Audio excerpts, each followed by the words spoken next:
Hoy estamos, hermano, recibiendo el mensaje número 5, el quinto mensaje que está titulado de manera general, México para Cristo. Ese es nuestro propósito, esa es nuestra visión, hermano. Del 7 al 13 de septiembre vamos a estar recibiendo estos mensajes, hermano.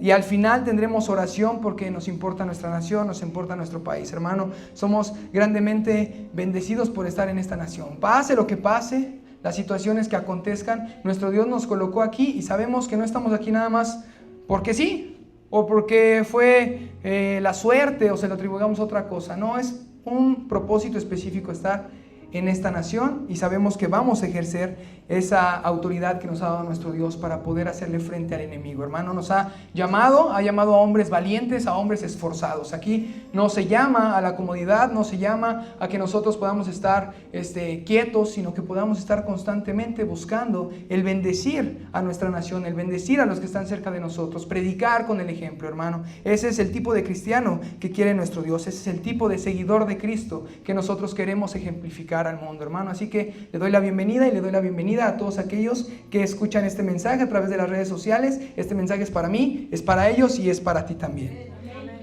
Tenemos una semana muy cargadita, hemos escuchado noticias muy fuertes, hermano. Realmente da mucha tristeza poder prender la televisión, agarrar el celular.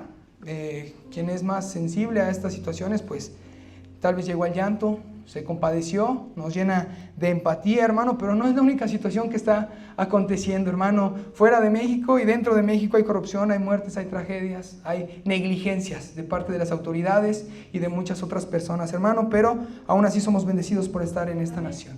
Esta nación, hermano, cuenta con 126 millones de personas que están poblando este territorio mexicano, y ya nos daban el dato muy importante, cuántos de estos 126,000 mexicanos actualmente se proclaman evangélicos. Nos lo dio nuestro hermano Josué y son 14 millones, que no es una cifra pequeña, es una grande cifra. Estos son los apartados, ¿no? Este es el remanente fiel, aquellos que esperan a nuestro Dios, aquellos que se esfuerzan constantemente por buscar su rostro, hermano. Somos bendecidos por estar en esta nación, hermano, porque contamos con un territorio muy amplio. No somos un país pequeño.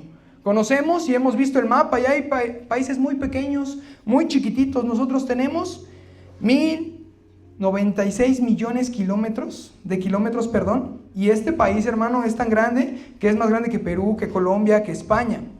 Este país, hermano, fácilmente duplica o triplica el territorio de Francia, Alemania, de estos países europeos, Italia, Reino Unido. ¿Les estoy hablando de países pequeños, hablando económicamente?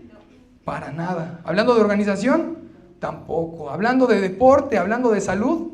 Claro que no. Y nosotros somos bendecidos porque tenemos un amplio terreno, hermano. Somos el país número 14, hablando de tamaño, de extensión. ¿Somos bendecidos también en la comida? Dígame. Gloria a Dios, y en este mes se ve reflejado, creo que aún más que en otros meses o en otros tiempos. Somos, hermano, y tenemos alimentos endémicos. ¿Usted sabe qué es algo endémico? Se da solamente en una sola región y de manera natural. Y estos alimentos, hermano, es el maíz, es el chile, es el aguacate, el cacao, el jitomate, la vainilla, el frijol, el nopal y el amaranto. Tampoco son pocos de estos alimentos, hermano. Muchas otras naciones dependen de lo que se produce aquí y son bendecidos a través de nosotros. Y nos mandan las gracias, claro que sí. Nosotros, hermano, tenemos conexión con el Mar Caribe, conexión con el Océano Pacífico. Esto entonces nos permite poder exportar e importar por ambos lados, poder ocupar esta extensión que se nos dio de territorio, hermano. Tenemos diversidad de climas también, ¿no? Y en el mismo lugar, en el mismo día tenemos diferentes climas. El día de hoy me puse mi impermeable, no le entra ni una sola gota, hermano. Y de mi trabajo para acá me cayeron como 4 o 5 gotas. Allá sí estaba lloviendo, 2 minutos avancé y el sol a todo lo que da. A todo lo que da. Entonces, somos bendecidos porque tenemos diferentes climas y nuestro Dios nos bendice, hermano. Tenemos diversidad de recursos naturales. Todo esto, hermano, es una bendición tan grande de Dios. Al mexicano también lo caracteriza, entre otras cosas, la hospitalidad. Somos reconocidos a nivel mundial por ser personas hospitalarias, que nos gusta que nos visiten. En otros lugares no les gustan los extranjeros, no les gustan las personas foráneas, y aquí nos encanta preguntarles, y somos bien curiosos y nos encanta acercarnos a esas personas y tratar de enseñarles qué es México, ¿Qué representa México? ¿Qué tiene México diferente a otras naciones? Esa es una característica bien particular. Somos empáticos, hermano. En los videos, aparte de tragedias que vimos a raíz de esta explosión, vimos a personas que, sea como sea, estaban buscando apagar ese fuego. ¿Ok? Con tierra, con agua, con su propia ropa. Rápidamente el mexicano se moviliza ante la tragedia y ve la forma de ayudar a la otra persona.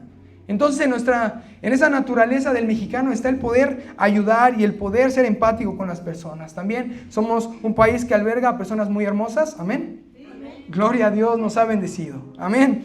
Amén. Es un orgullo, hermano, ser mexicano, pero es un mayor orgullo ser cristiano y representar a nuestro Dios totalmente.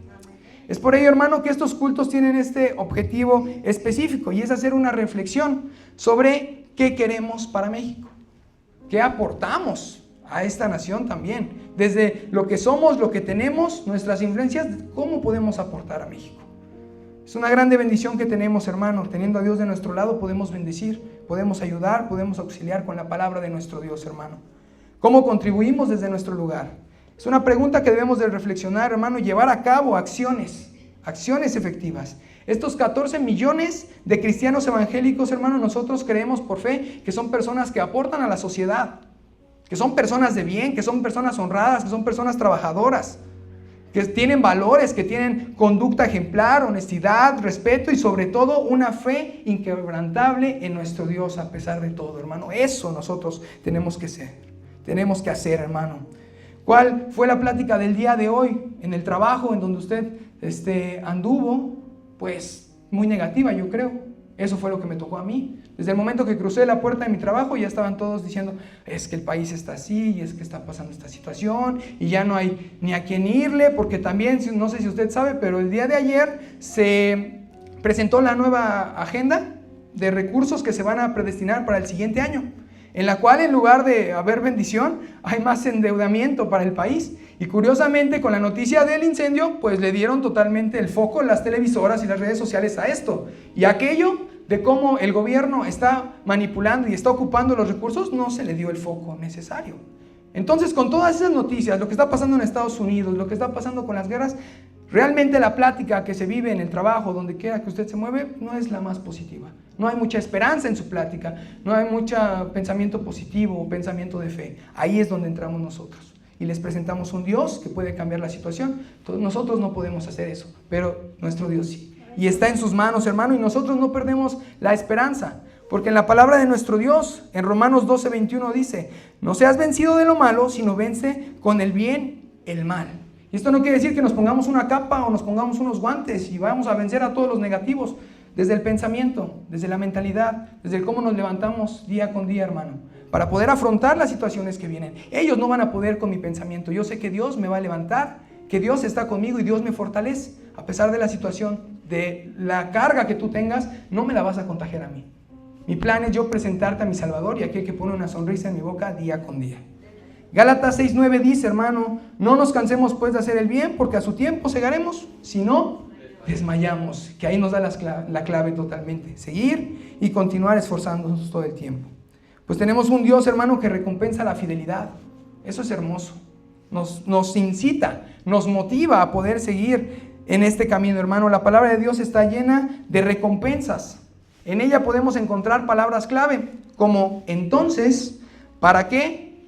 ¿Por qué? Y se lo voy a ejemplificar con los siguientes versículos, hermano. Vamos a la palabra de nuestro Dios. Vamos a Segunda de Crónicas 7:14.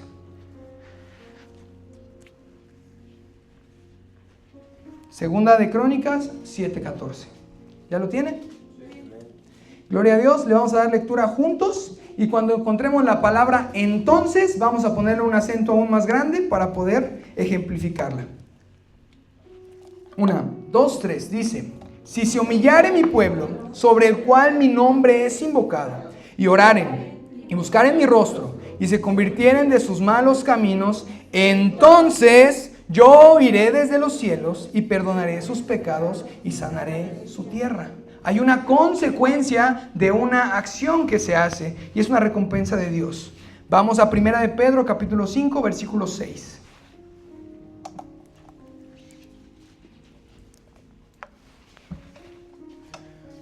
Dice la palabra de Dios, juntos, Humillaos, pues, bajo la poderosa mano de Dios, para que Él os exalte cuando fuere tiempo.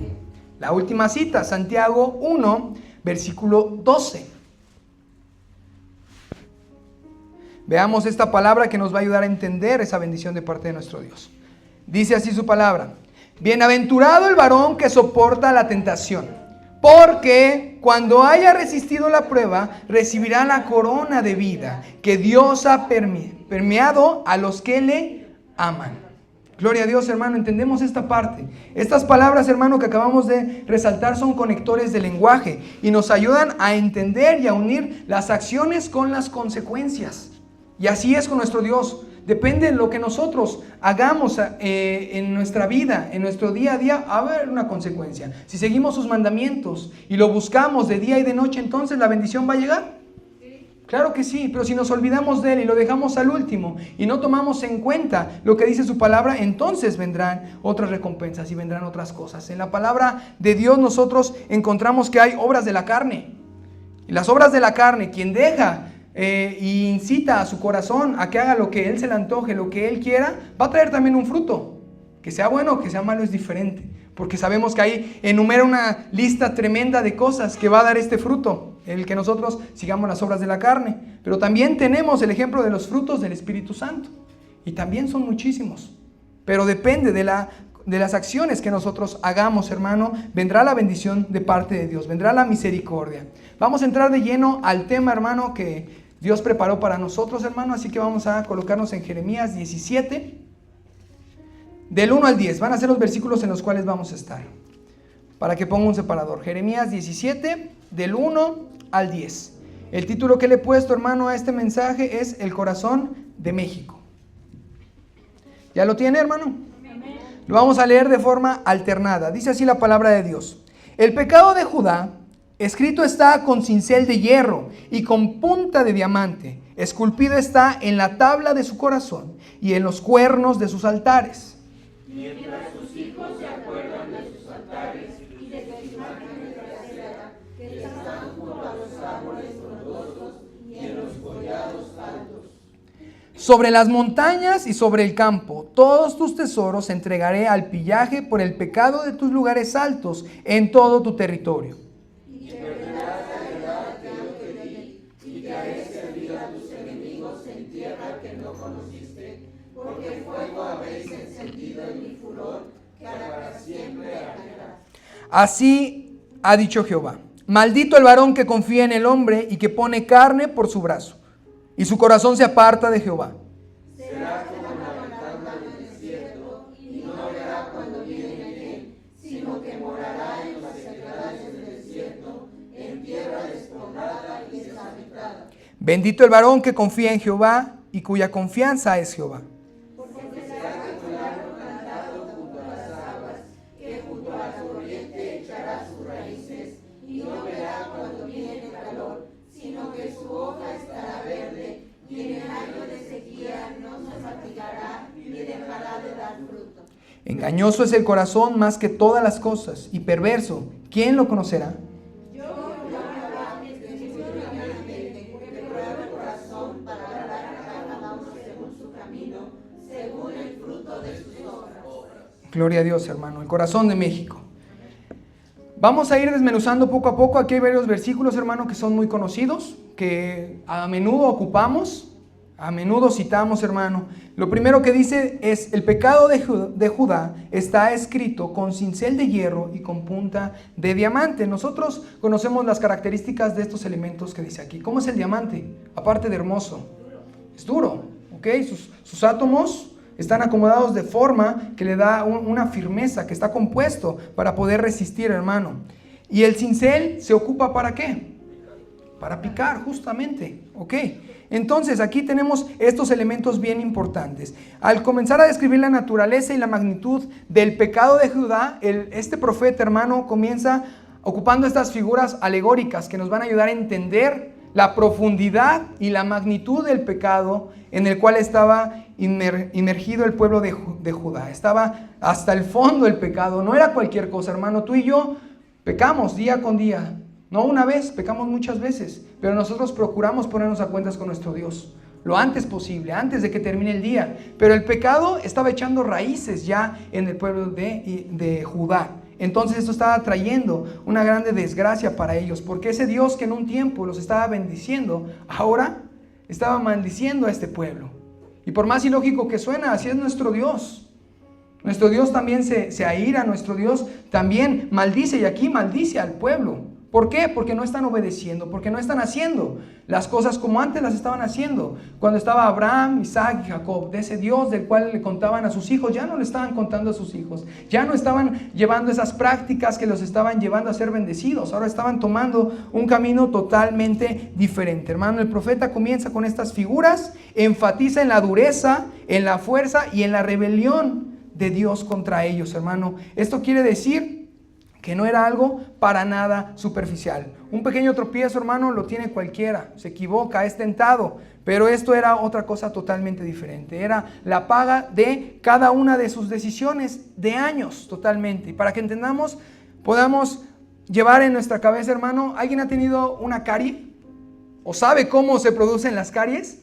Una carie no amanece, ¿no? O sea, no me duermo con los dientes perfectos y al otro día ya tengo una carie en mis dientes. Para nada, no es de esta manera, es un descuido o una mala limpieza que se hace en los dientes. Así con nuestra vida, si no tenemos una constante limpieza o no lo hacemos de la manera correcta, entonces ¿qué va a hacer esta bacteria? Va a echar raíces. Y entonces, ¿conocemos las endodoncias? ¿Sí? No son cualquier cosa, ya no es una carie sencilla, ya es un proceso aún más grande, aún más doloroso, que va a traer consecuencias porque crea un hoyo, crea un vacío. Y así también el pecado se va calcomiendo tu vida, tu corazón, tu mente, tu ser. Así como esta carie que se calcome tu diente, así el pecado entra y no tan fácil se va a querer salir, hermano. Ellos tenían años y generaciones pecando contra Dios, cometiendo todo tipo de pecados, hermano. No había sido suficiente las reformas que habían sido establecidas por Josías y Ezequiel, las cuales, hermano, se enfocaban en quitar la idolatría totalmente del pueblo. Porque no basta con solamente cerrar o quitar nada más uno de sus altares, era erradicar por completo, hermano. Cuando hablamos de pecado, si se deja un pedacito, si se deja nada más un ídolo, pronto va a crecer. Repito el ejemplo de la carie.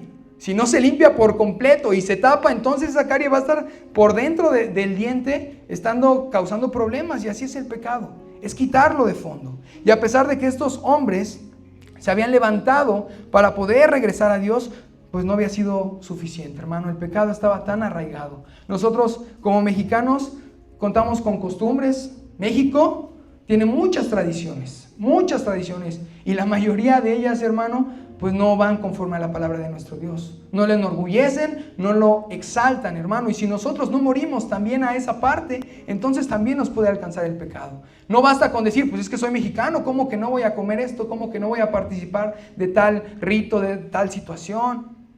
No es así. Esto no le agrada a Dios. Entonces es quitar todas estas cosas. Y esto no nos vuelve enemigos de la nación, porque lo que nosotros queremos es que Dios bendiga a nuestra nación, pero hay que hacer a un lado eso que estorba, por más padre que se pueda ver, ¿no? ¿Alguien ha visto un penacho de estos que ocupaban los tuatlanis? ¿Sí se menciona así o no? Si no, lo editamos, ahí estamos.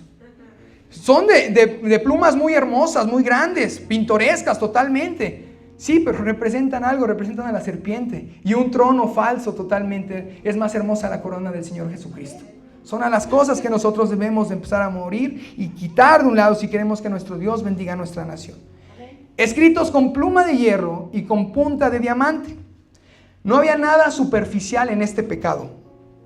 No estaba escrito solamente en un pizarrón blanco, como a veces nosotros anotamos nuestros pendientes o nuestras participaciones. No estaba en un pizarrón verde, que es más difícil de borrar porque el gis pues es un poquito más fastidioso. No era de esa manera, estaba grabado totalmente en el pueblo de Judá, hermano. Este era un pecado que no se borraría tan fácil.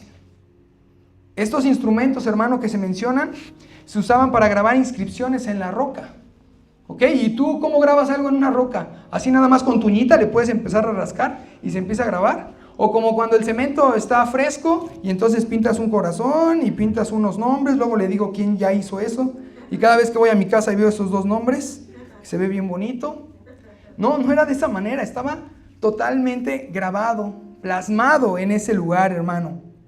Y esto no era para nada superficial, hermano. Esta naturaleza del pecado había hecho raíces, hermano, no se borraría. ¿Alguien ha metido un ticket de alguna compra que hizo en su cartera? ¿Sí? Después de una semana, hermano, ya no se ve. La tinta ya no se ve para nada. Esos cuadernos viejos de inglés que tú pensabas que te iban a ayudar más adelante, de español, de matemáticas, de la materia que tú quieras, después de cierto tiempo también llega a borrarse. Pero hay evidencia y sabemos de muchos ejemplos, hermano, de cómo ha sido tallado algún mensaje o alguna historia o cualquier situación en una roca y dura por largos años, hermano. Hay unas ruinas turcas, hermano, que fueron, según esto, hermano, inscritas en el 732 y 735. Y hasta la actualidad son exhibidas en un museo en Turquía y sigue ahí claramente esos jeroglíficos. Esas letras, hermano, y no es la única. Hay una piedra, no sé si lo mencioné bien, dice la piedra de Rosetta, que está en un museo británico. Esta está escrita en 3 idiomas diferentes: jeroglíficos, escritura demónica y en griego. Y fue escrito antes de Cristo, en el 196. Y aún se sigue exhibiendo en un museo. Entonces dígame si no perdura estas inscripciones que se ponen. ¿Podemos entender entonces el pecado? ¿Iba a salir fácil? Para nada. Estaba inmerso totalmente, hermano. Incluso tenemos una referencia en Job. Vamos a Job, capítulo 19, únicamente del 23 al 26.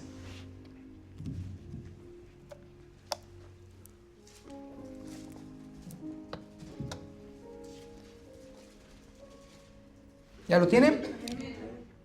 Lo vamos a leer de manera alternada del 23 al 26. Dice la palabra de Dios: ¿quién diese ahora que mis palabras fuesen escritas? ¿Quién diese que se escribiesen en un libro?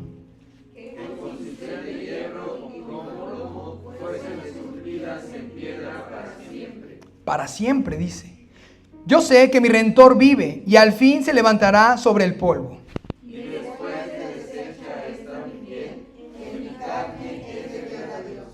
Vean cómo encontramos esta referencia en este libro tan antiguo. Así se ocupaba en esos tiempos. Y lo que él quería que perdurara era que Cristo era su Redentor y que Cristo vive totalmente. Y hasta el momento nosotros lo tenemos fresco y lo tenemos en nuestro corazón, hermano. Es algo que perduraba. La otra característica que nos empieza a decir acerca del pecado, en el versículo número 1 dice: esculpido está en la tabla de su corazón. Y esta es una zona bien importante, hermano.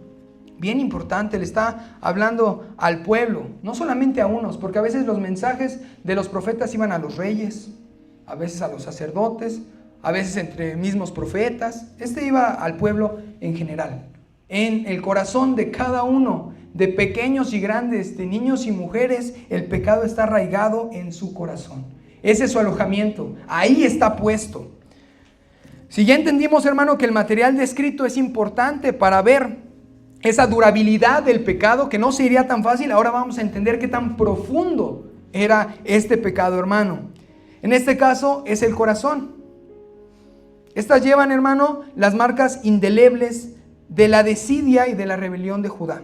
Nos habla de la profundidad de este pecado, hermano, que no se iría, que seguiría ahí hasta que el pueblo no entendiera que el único que los podía sacar de esa situación era el Dios verdadero, el Dios que los hizo libres y los sacó de Egipto y les dio tierra y les dio expansiones y los bendijo de tantos pueblos que quisieron humillarlos. Los humillados fueron ellos, porque Dios estaba con ellos y porque oían la voz de Dios, hermano. Tenemos como referencia, hermano, muchos pecados que se quedan dentro de nuestro corazón. Hay pecados que no se van tan fácil, que se resisten a salir, que necesitamos nosotros anteponernos a ellos, hermano. El pecado no nada más con que le digamos sal de mi cuerpo se va a salir. Es a veces huir, y lo hemos visto, ¿no? Huye del pecado. A veces es resiste al enemigo, pero tenemos que conocer estas estrategias para que el enemigo no venga a echar raíces en nuestro corazón, hermano. Una herida tarda en cicatrizar dependiendo la profundidad en la que tú te hagas. ¿Alguien se ha cortado, hermano? Y depende, puede ser superficial totalmente y ni costra se hace, en cuestión de tiempo ya está cerrada, pero cuando es más profunda, Se le tiene que dar tiempo, se le tiene que dar curaciones, porque igual si no se cura, se puede infectar, hermano. El corazón es la mente y lo sabemos, representa lo más profundo de nuestro ser. Y sabe, hermano, lo más triste de este pasaje, de lo que llevamos aquí, es que el pecado tocó el corazón. Y el corazón es una parte de nuestro ser que Dios ocupaba para traer bendición. ¿Y hasta dónde llega el pecado, hermano? El pecado no tiene medida, el pecado se mete hasta donde tú le permitas entrar. La palabra de Dios en Proverbios 3, del 3 al 4 dice: nunca se aparte de ti la misericordia y la verdad, átalas a tu cuello, escríbelas en la tabla de tu corazón, y hallarás gracia y buena opinión ante los ojos de Dios y de los hombres. Lo que este pueblo, lo que todos nosotros debemos de plasmar en nuestro corazón es la voluntad de Dios, es su palabra, es el anhelo por buscarlo a Él, no el pecado. Para eso fue diseñado nuestro corazón y nuestra mente, para estar anhelando de nuestro Dios, no para darle rienda suelta al pecado. Con esta cita ayúdeme, Proverbios 4, 23.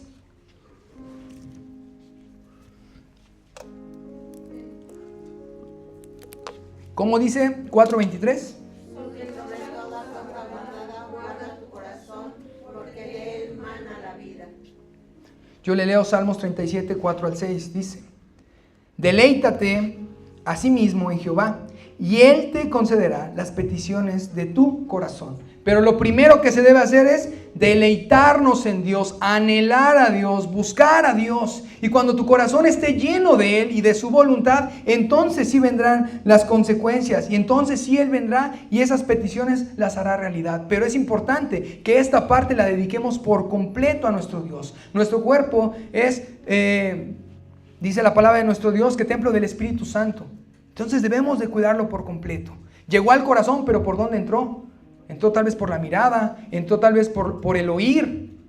Entonces dimos entrada por alguna parte y se fue hasta el fondo. Y llegó hasta ahí y empezó a tocar aquello que era de bendición antes, hermano. Conocemos estas historias de aquellos que ocuparon cosas de Dios para cosas viles totalmente. Si no me recuerdo, fue Belsasar, aquel que ocupó los utensilios del templo. Más adelante, justo en el libro de Daniel, dice que ocupó los instrumentos. Dice que estaban en una fiesta, estaban muy alegres. Y entonces mandó a llamar a los utensilios que se ocupaban para el servicio en la casa de Dios. Y entonces tremendo susto se dio cuando Dios trajo juicio sobre él. Porque ocupó algo que era de Dios, hermano. Y el corazón, tu corazón le pertenece a Dios. Nuestro corazón le pertenece a Dios. No debemos darle rienda suelta para que ahí pueda llegar el pecado. Vamos con el versículo 1. El final dice: el pecado de Judá escrito está con cincel de hierro y con punta de diamante. Esculpido está en la tabla de su corazón y en los cuernos de sus altares, hermano. Recordemos que cada parte del tabernáculo fue hecho de manera específica y tenía una función, hermano. Los cuernos del altar eran el lugar donde se derramaba la sangre de los sacrificios. No era nada más un adorno que estaba ahí y se veía bonito. Ay, vamos a ponerlo aquí. No, había instrucciones específicas de Dios para que se ocupara estas cosas, y todo tenía una representación, todo apuntaba a la bendición que Dios nos quería dar, hermano. Era un lugar donde se derramaba la sangre de los sacrificios y que representa la sangre. Yo le pregunto a usted, la expiación. ¿Y qué es la expiación? ¿La ofrenda? No. ¿La expiación qué es, hermano? Es un pago. ¿Qué hace la expiación? Cuando llega, nosotros somos, por su sangre nosotros venimos a ser limpios, venimos a ser redimidos, venimos a ser perdonados. La expiación nos hace a nosotros que podamos obtener el perdón de pecados. Y en esos cuernos estaba la salvación del pueblo, porque se consumaba ahí el sacrificio. Y hasta ahí también había llegado el pecado. Ese era un lugar de Dios. Ese era un espacio en el cual el pueblo encontraba salvación. ¿Y ahora qué encontraba? Totalmente lo contrario, que es la muerte. Porque el pecado, ¿a qué nos lleva? A la muerte. Hasta ahí llegó el pecado también. No solamente en el cuerpo de las personas, sino también en el lugar más sagrado, en el lugar santo. Entonces, hermano, los hombres habían ensuciado por completo todas estas cosas. No hubo nada que perdonaran, nada que pasaran por alto, hermano. Y cuando tú te metes con Dios, hay un pago. También había unos sacerdotes que podemos encontrar en el libro de Samuel, los hijos de Elí. que no estaban haciendo las cosas correctas. Ellos habían sido escogidos para servir en la casa de Dios, pero no estaban entregando los sacrificios como debía de ser. Y también hubo ahí castigo, también ahí hubo pecado y también ahí hubo muerte, porque a nuestro Dios no lo podemos burlar. Con las cosas de Dios no podemos jugar, hermano. Y nuestro corazón, por mucho que podamos decir, es mi corazón. Así como podemos decir, son mis manos, son mis brazos y yo hago lo que quiera con mi cuerpo. Le pertenece a Dios. Y se lo hemos entregado muchas veces, cantando, orando, estudiando la palabra de nuestro Dios. Decimos, Dios, ocupa mis ojos, ocupa mi boca, ocupa mis oídos, ocupa todo de mí para poderte servir. Y ahora esto que había sido apartado, se lo están entregando totalmente a la idolatría. Ayúdeme con Romanos, capítulo 6, versículo 23.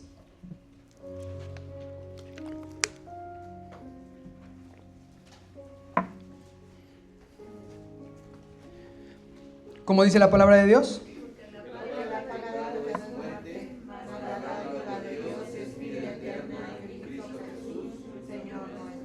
Yo le voy a leer Santiago 1:15 en la versión Dios habla hoy y dice: de estos malos deseos nace el pecado, y del pecado, cuando llega a su completo desarrollo, nace la muerte. Si tú permites que el pecado se empiece a desarrollar, entonces eso va a provocar la muerte por completo. Aquello que en otro tiempo, hermanos, se servía como un símbolo de vida, esos cuernos de los cuales estoy hablando, esos cuernos representaban pureza, que era expiación, hermano, que era una reconciliación, porque ellos llevaban sus sacrificios para hacer y obtener el perdón de sus pecados. Pero entonces, si esto estaba dañado y en eso había pecado, ¿cuándo el pueblo iba a encontrar redención? ¿Cuándo el pueblo entonces iba a ser perdonado? Ya no había forma, porque el pecado había abarcado no solamente a unas personas o un sector, había abarcado todo, había llegado hasta el fondo, porque así se le permitió, hermano.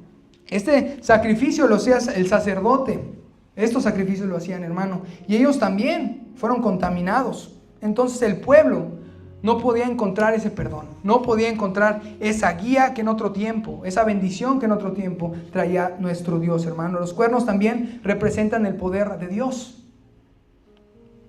A pesar de que nosotros podamos pecar y apartarnos de Él, Él sigue siendo Dios, Él sigue siendo fuerte. Esto no quiere decir que aunque el pecado llegó hasta ese lugar, ya le quitamos el poder a Dios. Dios sigue trayendo su juicio, pero si antes lo traía para los enemigos de Judá, ahora lo trae para ellos. A ese poder que se manifestaba contra los demás y que era ocasión de orgullo para el pueblo de Judá, porque ya en ese Dios todopoderoso está conmigo y va conmigo como poderoso gigante, ahora viene en mi contra. Y no porque Dios sea malo, sino porque ese era el justo pago para aquellos que se habían olvidado por completo, para esas generaciones que habían olvidado predicar la palabra de Dios y el mensaje ya no se esparcía más. Ayúdeme con la cita bíblica, hermano, la base, Jeremías, capítulo 17, versículo número 2. Mientras sus hijos se acuerdan de sus altares y de sus imágenes de acera, que están junto a los árboles frondosos y en los collados altos. El pecado, hermanos, se había hecho familiar, como le mencionaba en un principio. No era de unos cuantos, no era de la cabeza de la familia, del hombre, era de todos. Aquí nos menciona, dice, mientras sus hijos se acuerdan de sus altares y sus imágenes de acera, que están junto a los árboles frondosos y en los collados, sobre las montañas y sobre el campo. Aquí menciona a los niños, a los jóvenes. Y esto es bien complicado, bien difícil, hermano, bien triste. Porque el pecado llega a nosotros ya más grandes y nosotros tenemos más discernimiento. Pero cuando llega a los hijos, entonces, ¿de quién es culpa? De los padres. De aquel que te guía, aquel que te enseña. ¿Ok? Entonces aquí nosotros podemos ver que a los padres no les importó inculcarlos en la fe. Ellos los dejaban y los niños veían, y los niños observaban y ellos participaban. Es un gozo tremendo ver que los jóvenes y los niños participan de la ofrenda que le damos a nuestro Dios. No es solo de adultos, porque a nuestro Dios le gusta que se acerquen los niños, que se acerquen los jóvenes y le rindan también tributo y le den ofrenda, hermano. Pero aquí estaban llevando la ofrenda hacia otro lado los niños. Estaban entregando su juventud, sus fuerzas y su dedicación a otro lado totalmente diferente. Aquel camino que no les iba a dar frutos, que les iba a traer maldición, como su generación que estaba por encima de ellos. Imagínense cómo vendría después de esta generación la que sigue atrás. Peor aún, más se iban a olvidar de la palabra de Dios, hermano. El pecado se estaba haciendo familiar, todos estaban involucrados en la idolatría. Así como antes los padres testimoniaban del Dios de Abraham, Isaac y Jacob, ya no era más. Ahora testificaban a estos ídolos, hermano. Dice la Nueva Versión Internacional de este versículo: incluso sus hijos van a rendir culto en los altares paganos. Nadie se libraba. Nadie se libraba, hermano. Esto se estaba volviendo cultura, tradición. Los principios que levantaron al pueblo de Israel en un principio, porque quien levantó a ese pueblo fue Dios. Quien lo escogió fue Dios. Dice la palabra de Dios que escogió entre lo vil y lo menospreciado. Quien le dio la grandeza, los territorios, la fuerza, las riquezas, fue Dios, totalmente. Y ellos, negando todo esto, empezaron a hacer sus culturas, sus tradiciones y adorar a otros dioses. Y eso lo podemos ver también en nuestra nación, hermano. Tristemente, en México las tradiciones y las culturas van totalmente en contra de Dios. La mayoría de ellas, hermano, y se van heredando. Muchas de las personas no saben por qué son católicos. No saben por qué traen un rosario o en su cartera tal vez un santito. Se hace por imitación, se hace por tradición en los pueblos, las fiestas patronales. Yo estoy seguro que si le preguntamos a un joven, ¿qué se hace aquí? No, pues está bien buena la fiesta y al rato nos van a dar de comer y va a venir tal grupo y viene todo el pueblo y nos juntamos. Pero realmente las intenciones de cada una de estas cosas no se saben. Simplemente se heredan o se hacen por costumbre. Fiestas patronales, representaciones, se hacen mandas. ¿Alguien ha visto cómo la gente hace mandas? Juramentos. Van y pagan todavía, les cobran todavía por poderse acercar a Dios y según ellos jurarle a Dios que no van a hacer ciertas cosas. Todos estos se hace, hermano, por tradición o simplemente porque ellos dicen, somos mexicanos, es nuestra cultura, así somos, así me enseñaron. Pero no hay este discernimiento, no hay este pensamiento de qué verdaderamente es lo que estoy haciendo. Esto, hermano, todo esto realmente enfurece a Dios. No solamente se enoja, enfurece y viene juicio. Porque nuestro Dios tal vez puede tardar, o para nosotros tarda, pero Él a su tiempo y en su momento trae ese juicio, de la forma que nosotros ni nos imaginamos. No sabemos. A veces coincide en el mismo día, en el mismo mes, cierta situación, pero nuestro Dios obra como Él quiere y en el momento que Él quiere. Jeremías capítulo 7, vamos un poquito atrás. Vamos a ver que el pecado de la familia estaba desde este tiempo. Aquí le está hablando Dios a Jeremías. Jeremías 7, del 16 al 20, de manera alternada. Dice la palabra de Dios: tú, pues, no ores por este pueblo, ni levantes por ellos clamor, ni oración, ni me ruegues, porque no te oiré. No ves lo que estos hacen en las ciudades de Judá y en las calles de Jerusalén. Los hijos recogen la leña, los padres encienden el fuego y las mujeres amasan la masa para hacer tortas a la reina del cielo y para hacer ofrendas a dioses ajenos, para provocarme a ira. Me provocarán ellos a ira, dice Jehová, no obran más bien ellos mismos su propia confusión. Por tanto, así ha dicho Jehová, el Señor. He aquí mi furor y mi ira se derramarán sobre este lugar, sobre los hombres, sobre los animales, sobre los árboles del campo y sobre los frutos de la tierra, se encenderán y no se apagarán. Aquí estuvo aún más claro. Cada uno hacía su parte, así como nosotros organizamos el culto aquí, que ya sabemos quién va a moderar, quién va a cantar, quién va a participar de las actividades, quién va a recoger la ofrenda, quién va a hacer la oración final. Aquí también había organización. Los hijos van y traen tal cosa. ¿Por qué? Por mandato de los padres. Y los padres encienden la leña y las mujeres hacen esto. Nadie se libra. Todos estaban manchados de pecado, todos participaban de estos rituales y el juicio por eso no se salta a nadie.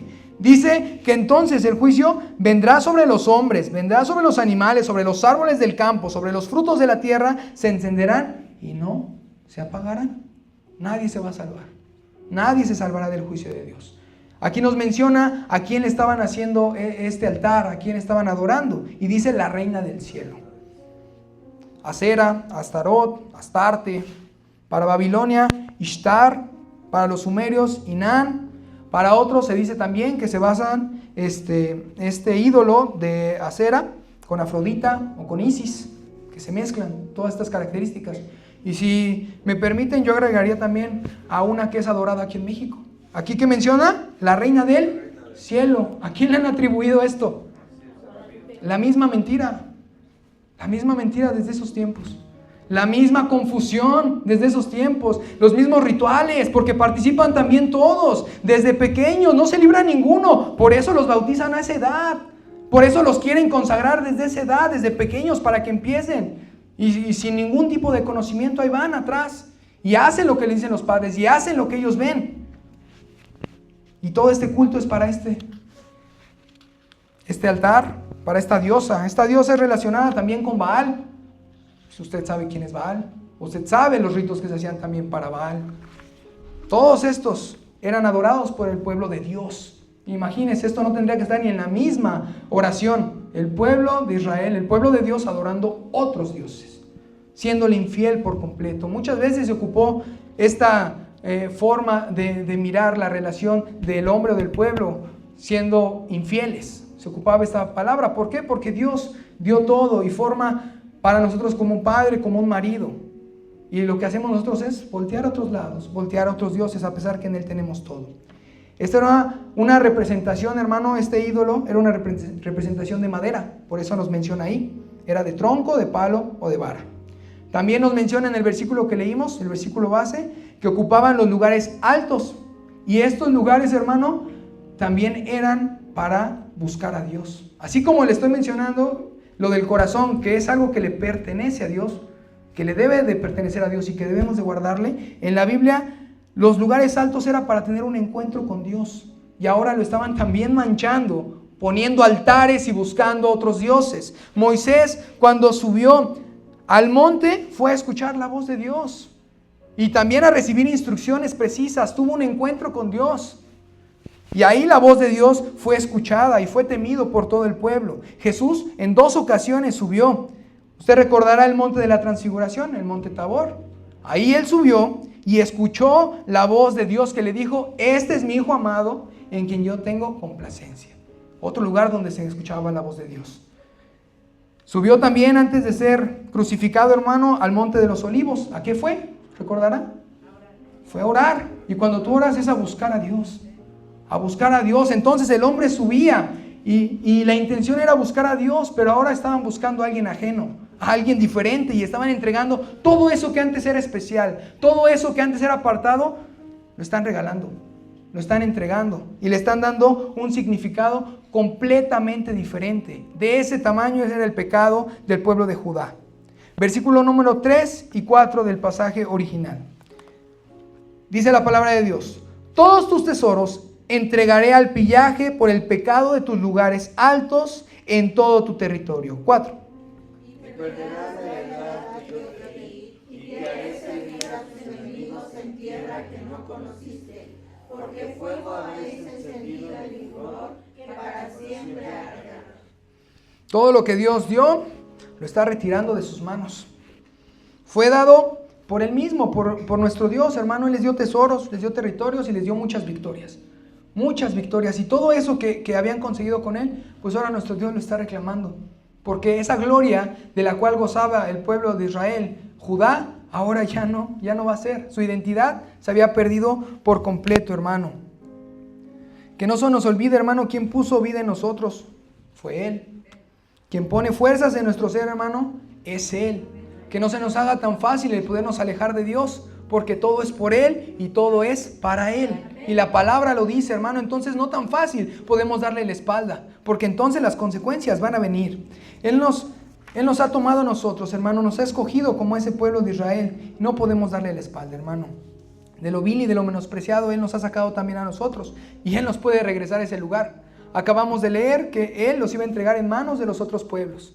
¿De dónde los libró Dios en un inicio?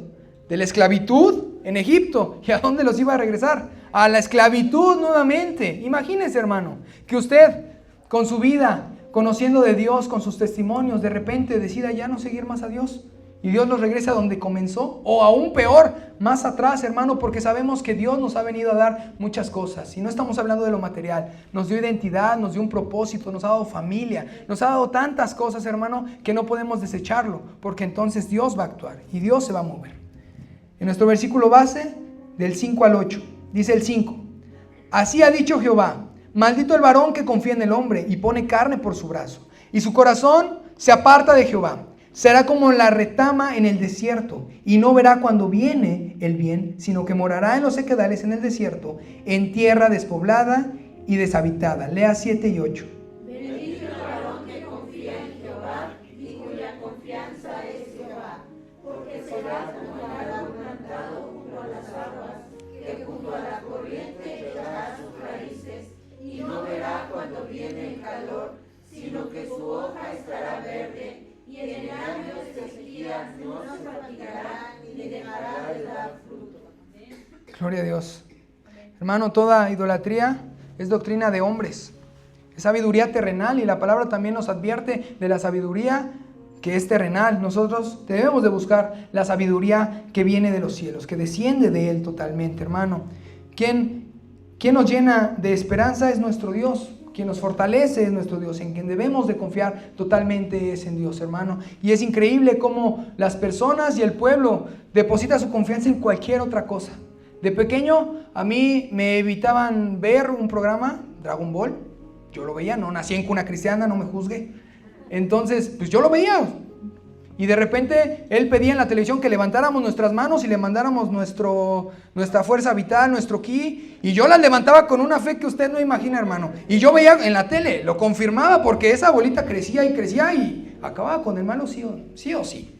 Ya me decían, ay, ¿cómo hacías eso? ¿Cómo confiabas en eso? Que no sé qué. Hay personas que confían en que Morena es la esperanza de México. O sea, para cada uno y para cada edad y para cada persona hay una farsa y una mentira, y cada quien deposita su confianza en lo que quiere. Ya pedí perdón, ya me bauticé. Pero estas personas, ¿para cuándo? Porque siguen confiando en estas situaciones, hermano, en que es la esperanza de México, y que verdaderamente llegó esta cuarta transformación, y que verdaderamente están ocupando el presupuesto de manera correcta. Y ya nos dimos cuenta que no es de esta manera, hermano. En este paquete económico que viene para el siguiente año, ya se está analizando y se está diciendo que la deuda interna del país se duplicó. Desde que somos independientes a la fecha, hasta antes de que entrara Morena, se debían 10 billones. Se había acumulado una deuda del país de 10 billones. Desde el sexenio de López Obrador y lo que va de Claudia, se duplicó. Ahora, para el siguiente año, se van a deber 20 billones de pesos. Para que lo podamos dimensionar, hermano, cada mexicano debe 151,000 pesos. Cada mexicano que nazca en el 2026, en automático va a deber 151,000 pesos. Una deuda más. Gracias. Imagínense, hermano. Y hay personas que piensan que vamos por buen camino y que están haciendo las cosas de manera correcta. Nosotros aquí no estamos para poder atacar a nuestro gobierno, porque la palabra no dice eso. Estamos para orar por ellos, bendecirlos totalmente, pero no podemos negarnos ante estos datos, ante estas estadísticas, a lo que vemos, a lo que escuchamos, hermano. A eso no nos podemos cegar totalmente, y no depositamos nuestra confianza en ellos, confinamos a nuestro Dios, la apartamos para nuestro Dios, únicamente para Él, hermano. En Estados Unidos también salió la noticia de que murió esta persona que era activista, que muchas personas dicen que era cristiano. Realmente no lo ubico muy bien, he visto ciertos videos, cierta información, pero algunas personas celebran su muerte, otros lloran su muerte, dicen, ¿qué va a pasar ahora? Si él era el que estaba levantando la voz por los cristianos. Por más que él siguiera la sana doctrina, falleció por esta situación, pero no depositamos nuestra confianza en él. No es en él, no es en hombres, es en nuestro Dios. Y a pesar de lo que pase, hermano, de lo que nos pueda pasar, todo está en las manos de nuestro Dios. El versículo 6 dice, será como la retama en el desierto, y no verá cuando viene el bien, sino que morará en los sequedales en el desierto, en tierra despoblada y deshabitada. Hermano, este árbol, estas ramas que nacen en el desierto, hermano, tienen ciertas características. De entrada, hermano, no tiene fruto. Esto que nos está mencionando, que nace en el desierto y que nos dice el profeta Jeremías, no tiene ningún fruto, y dice que sus ramas son débiles y flexibles. Las personas que ponen y depositan su fe en el gobierno o en cualquier otra cosa, así son, con ramas débiles, sin fruto y flexibles. Dependiendo de la situación se van adaptando y lo que más les convenga. Si ahora dan becas para acá, vámonos para allá. Si ahora hay un programa de ayuda por este lado, vámonos a este partido. Vamos a depositar nuestra confianza aquí, vamos a depositar nuestra confianza acá. Nosotros no debemos de hacer así. Aquí viene la comparación. 7. Bendito el varón que confía en Jehová y cuya confianza es de Jehová, porque será como el árbol plantado junto a las aguas, que junto a las corrientes echará sus raíces y no verá cuando viene el calor, sino que su hoja estará verde y en el año de sequía no se fatigará ni dejará de dar fruto, hermano. Este árbol es fuerte. ¿Por qué? No por sí mismo, sino porque está pegado a nuestro Dios, porque nosotros estamos pegados a Dios. No somos fuertes porque tengamos grandes músculos, estemos muy altos, tengamos buenas finanzas. Esa no es la clave de nuestro éxito. Nuestro éxito radica en estar cerca de Dios y estar cerca de su palabra, porque un árbol, hermano, que está cerca del agua, cerca de los ríos, da fruto porque da fruto, y reverdece porque reverdece, hermano. Y la palabra de Dios dice: por sus frutos los conoceréis. Y Dios demanda fruto de nosotros. Dios demanda que nosotros nos esforcemos y podamos demostrar, hermano, que confiamos en Él. Él hace todo, hermano. Nos toca a nosotros depositar nuestra confianza y acercarnos, no alejarnos. No vivir en el desierto. Sí, podremos pasar por el desierto. Aquí menciona algo bien importante. Dice que a este árbol grande, de raíces fuertes y que está cerca del agua, también le va a pegar el sol, como aquel que está en el desierto. Pero está cerca de las aguas, está cerca de la palabra, está cerca de Dios. Y entonces no lo va a consumir. Entonces no va a afectar su fruto. No nos quita a Dios de la prueba, nos mantiene ahí y nos fortalece y nos ayuda. Y a pesar que venga la prueba muy difícil, estamos con Él y estamos pegados a Él. Esa es la clave de nuestra bendición, hermano. Póngase de pie. Vamos a cerrar, hermano, este pasaje. Vamos a leer aquí en el proyector el versículo 9 y el versículo 10. Usted lee el 9 y yo leo el 10. ¿Cómo dice la palabra de Dios?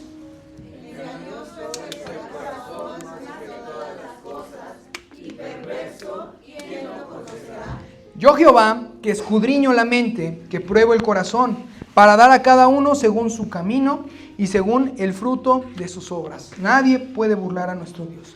Podemos aparentar muchas cosas como nación, ¿no? Tal vez presumiendo los datos que le dije al principio.